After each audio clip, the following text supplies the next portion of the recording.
Se puede restaurar un corazón como se restaura un libro antiguo, página a página, con infinita paciencia y el temor constante a rasgar la frágil vitela del alma.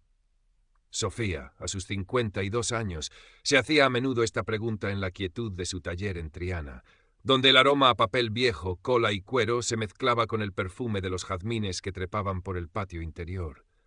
El sol de abril, una promesa líquida de oro, se filtraba por la celosía, dibujando arabescos efímeros sobre los lomos de volúmenes centenarios que esperaban su toque sanador. Ella, restauradora de libros, conocía la delicadeza de lo antiguo, la necesidad de tratar con reverencia las cicatrices del tiempo. Pero las suyas propias, las invisibles, seguían siendo un mapa de dolor que releía cada noche. Su vida transcurría con la meticulosidad de sus restauraciones, ordenada, predecible, solitaria pero no infeliz. O eso se decía. La independencia era su refugio, su armadura contra el mundo, desde que Javier, su marido durante 15 años, había dinamitado su universo con la dinamita de una doble vida. 5 años habían pasado, pero el eco de la traición aún resonaba en los rincones más silenciosos de su ser, alimentando una desconfianza que se había convertido en segunda piel. Su filosofía amorosa, si es que podía llamarse así, se resumía en una serie de axiomas defensivos: distancia emocional prudente, análisis racional exhaustivo ante cualquier atisbo de acercamiento y un realismo tan crudo que a veces rozaba el cinismo. Evitaba activamente cualquier situación que pudiera oler a implicación sentimental, como quien esquiva un campo minado. Fue Elena, su amiga del alma, quien rompió la monotonía de sus días con una llamada telefónica tan vibrante como el color de sus vestidos. Elena, 50 años recién cumplidos, divorciada también, pero con una visión del mundo y de los hombres considerablemente más ligera, casi aérea. «Sofía, tienes que salir de esa cueva de libros. Te me vas a convertir en un incunable», dijo con su habitual mezcla de cariño y exasperación. «Te he apuntado a un taller de cerámica en Santa Cruz». «¿Cerámica? Elena, por Dios, ¿yo? ¿Con barro hasta las cejas?» «Exacto. Necesitas ensuciarte las manos, literal y metafóricamente. Un poco de tierra, de creación, algo que no sea rescatar el pasado. Además, el barrio es precioso». Sofía suspiró. Conocía la inutilidad de resistirse a Elena cuando se le metía algo entre ceja y ceja. Aceptó a regañadientes, más por complacerla que por convicción. El taller de cerámica, enclavado en una callejuela umbría cerca de los Reales Alcázares, olía a tierra húmeda y a la promesa de formas por nacer. Sofía se sintió torpe, fuera de lugar entre tornos y estanterías repletas de piezas a medio cocer. Fue allí donde conoció a Mateo. 55 años, arquitecto paisajista, viudo desde hacía unos años. Su presencia era tranquila, casi como la de un árbol anciano que ha visto pasar muchas estaciones. El encuentro fue casual, sin chispas ni fuegos artificiales, un simple cruce de miradas, una sonrisa amable cuando a Sofía se le cayó un trozo de arcilla. «Parece que tiene vida propia, ¿verdad?», comentó él con una voz grave y serena. Sofía sintió, incapaz de articular palabras, sintiendo un leve rubor en las mejillas. Mateo bien parecía buscar en la cerámica una suerte de paz, un anclaje. En las siguientes clases, Sofía observó a Mateo desde la distancia segura de su torno. Analizaba su comportamiento, la forma en que sus manos, grandes y expertas, moldeaban la arcilla con una delicadeza inesperada. Su forma de hablar, pausada. Sus gestos, medidos. No buscaba activamente la interacción, pero sus ojos se cruzaban de vez en cuando, y él siempre le dedicaba una leve inclinación de cabeza, una sonrisa apenas esbozada. Era un ejercicio de pura observación, como si estuviera estudiando un espécimen raro, aplicando su pensamiento racional para catalogar cada detalle, buscando fallos, señales de alarma. No las encontraba. Fue Mateo quien, de forma natural, inició conversaciones breves. Hablaban de Sevilla, de la luz especial que inundaba la ciudad en primavera, del aroma a azahar que flotaba en el aire como un hechizo. Descubrieron que ambos amaban el silencio de los patios, el rumor del agua en las fuentes. Él le habló de su trabajo diseñando jardines, de cómo buscaba crear espacios que invitaran a la contemplación. Ella, con timidez, le mencionó su pasión por los libros antiguos, por las historias que susurraban desde sus páginas amarillentas. Un día, al finalizar la clase, mientras se limpiaban el barro de las manos, Mateo la invitó a tomar un café. «Si no tienes prisa, claro. Conozco un sitio aquí cerca, con unas tostadas con aceite estupendas». Sofía sintió un vuelco en el estómago. La invitación era inocente, casual, pero para ella representaba cruzar una línea invisible. Su mente se disparó. ¿Un café? ¿Por qué? ¿Qué intenciones ocultaba? Recordó sus reglas autoimpuestas. Nada de cafés, nada de situaciones que pudieran interpretarse como una cita. Llamó a Elena desde el baño del taller, la voz entrecortada. «Elena, me ha invitado a un café. ¿Y cuál es el problema, Sofía? Es solo un café, no una proposición de matrimonio. Ve, mujer. Disfruta sin cargas, pero con los ojos abiertos, como siempre. Solo un café». Sofía respiró hondo. «Solo un café», se repitió como un mantra. Aceptó, diciéndose a sí misma que era un experimento social, una forma de aplicar su cautela en un entorno controlado. El café, en una pequeña plaza soleada, fue sorprendentemente agradable. La conversación fluyó con facilidad. Hablaron de libros, de música, de los pequeños placeres de la vida. Mateo era un conversador atento, respetuoso. En un momento dado, con naturalidad, mencionó a su difunta esposa. Habló de ella con cariño, con una tristeza serena, pero sin regodearse en el dolor. Para Sofía, sin embargo, aquello fue como una sirena de alarma. Su mente, entrenada para la detección de peligros emocionales, interpretó la mención como una señal inequívoca. No estaba disponible emocionalmente, o peor aún, la estaría comparando constantemente. Se cerró internamente, su amabilidad se volvió más formal, sus respuestas más escuetas. Mateo pareció notarlo, pero no hizo ningún comentario. Días después, Mateo le envió un mensaje. «Hay una exposición de fotografía de Koudelka en la Fundación Cajasol. Me preguntaba si te apetecería ir este fin de semana». La reacción de Sofía fue visceral. Estuvo a punto de rechazarlo de inmediato. Su pensamiento racional exacerbado, esa lección aprendida a sangre y fuego, le decía que aquello era una pérdida de tiempo, un camino hacia una inevitable decepción. ¿Para qué molestarse? Ya sabía cómo terminaban estas cosas. Se imaginó los escenarios. Él seguiría hablando de su esposa, ella se sentiría como un reemplazo o descubriría alguna faceta oculta que confirmaría sus peores temores. La desconfianza, ese veneno lento destilado por la traición de Javier, le nublaba el juicio. Tuvo una conversación tensa con Elena. «No todos los hombres son como Javier, Sofía. Le estás juzgando antes de conocerle». «Lo sé, Elena, pero el patrón es difícil de olvidar. Mi instinto me dice que me aleje». «¿Tu instinto o tu miedo?», replicó Elena con una franqueza que a veces dolía, pero que Sofía agradecía en secreto. «Dale una oportunidad a tu famoso pensamiento racional, pero al de verdad. ¿Tienes pruebas reales de que Mateo no es de fiar, o solo tus suposiciones basadas en el pasado?» Las palabras de Elena resonaron. Sofía se obligó a analizar la situación con la frialdad que aplicaba a un documento antiguo dañado.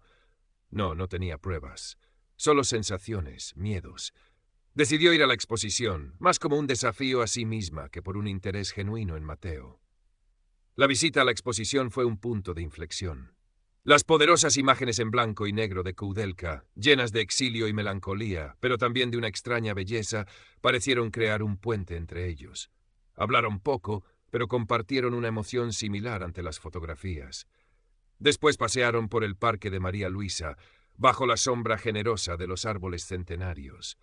Fue entonces cuando Mateo, con una sencillez conmovedora, le habló más abiertamente de su viudez, del proceso de duelo y de su deseo actual de encontrar compañía, afecto, alguien con quien compartir los silencios y las risas, sin las urgencias ni las idealizaciones de la juventud. Fue entonces cuando Mateo, con una sencillez conmovedora, le habló más abiertamente de su viudez, del proceso de duelo y de su deseo actual de encontrar compañía, afecto, alguien con quien compartir los silencios y las risas sin las plays. No había drama en sus palabras, solo una honestidad tranquila que desarmó a Sofía.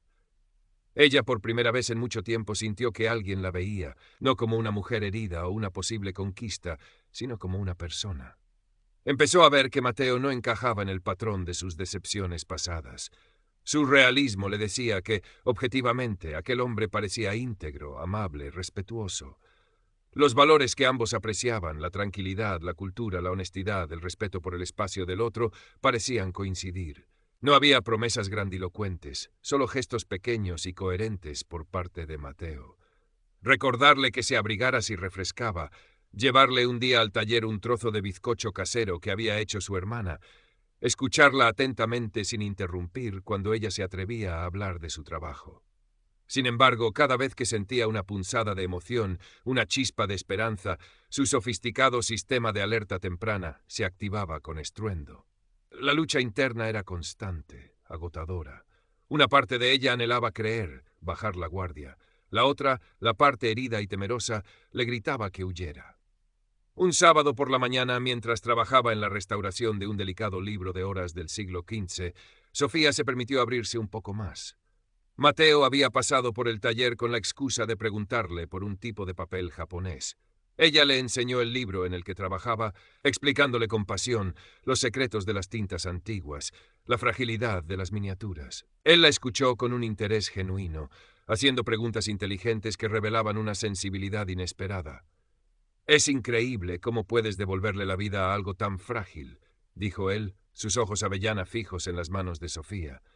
«Es cuestión de paciencia y de respeto por su historia», respondió ella, sintiendo cómo un calor suave se extendía por su pecho. Él, a su vez, desplegó sobre una mesa unos bocetos de un jardín que estaba diseñando para una casa en las afueras de Carmona. Le explicó su filosofía: crear espacios que dialogaran con el entorno, que ofrecieran serenidad y belleza sin artificios.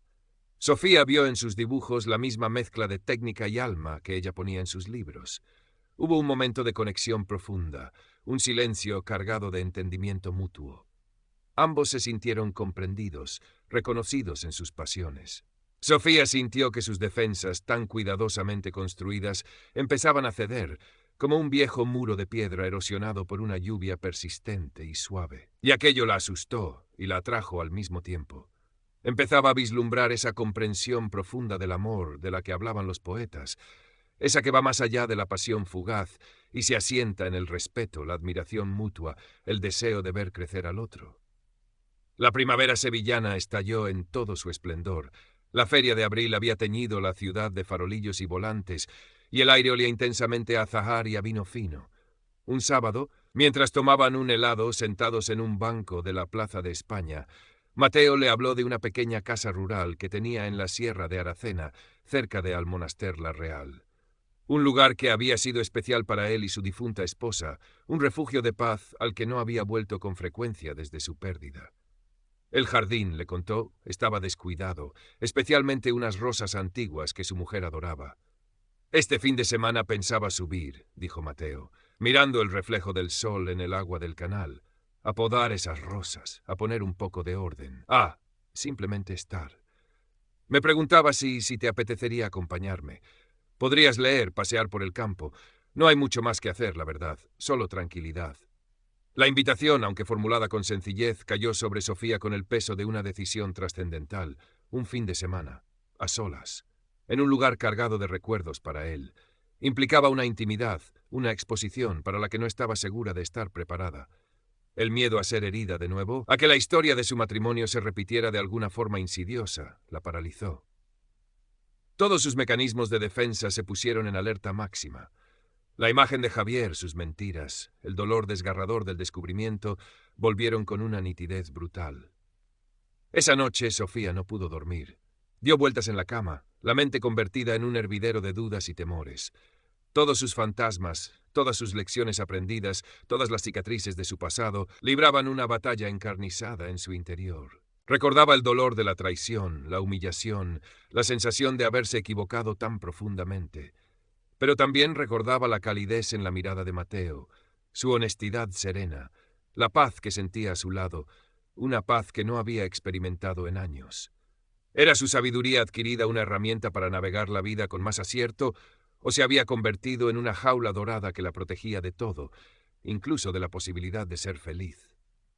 Podía arriesgarse a sentir de nuevo, a confiar, aun sabiendo que nada en la vida y menos en el amor ofrecía garantías. La distancia emocional, el pensamiento racional, el realismo, la desconfianza, ¿eran escudos o eran muros infranqueables?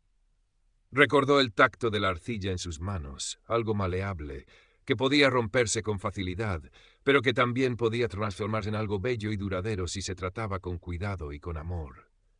A la mañana siguiente, con los primeros rayos de sol dorando los tejados de Triana, Sofía tomó una decisión. No fue una decisión eufórica ni impulsiva. Fue una elección meditada, serena, nacida de la profunda reflexión de la noche anterior. Se levantó, se preparó un café y mientras el aroma llenaba su pequeña cocina, cogió el teléfono. Marcó el número de Mateo. «Hola, Mateo. Soy Sofía», dijo su voz sorprendentemente firme. «Sobre tu invitación a la sierra, me encantaría ir». Hice una pequeña maleta. Un par de libros, ropa cómoda, sus acuarelas por si le apetecía pintar el paisaje y uno de sus pañuelos de seda de un azul intenso, ese toque de color que a veces se permitía como una pequeña rebelión contra su propia sobriedad. Antes de salir, se miró al espejo.